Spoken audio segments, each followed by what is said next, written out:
رزق کی بارش۔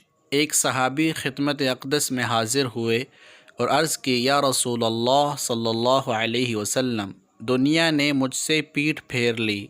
فرمایا، کیا وہ تسبیح تمہیں یاد نہیں جو تسبیح ہے ملائکہ کی اور جس کی برکت سے روزی دی جاتی ہے؟ خلق دنیا آئے گی تیرے پاس ذلیل خوار ہو کر، طلوع فجر کے ساتھ 100 بار کہا کر، سبحان اللہ و بحمدہ، سبحان اللہ العظیم و بحمدہ، استغفر اللہ۔ ان صحابی کو 7 دن گزرے تھے کہ خدمت اقدس میں حاضر ہو کر عرض کی، حضور دنیا میرے پاس اس کثرت سے آئی، میں حیران ہوں، کہاں اٹھاؤں کہاں رکھوں؟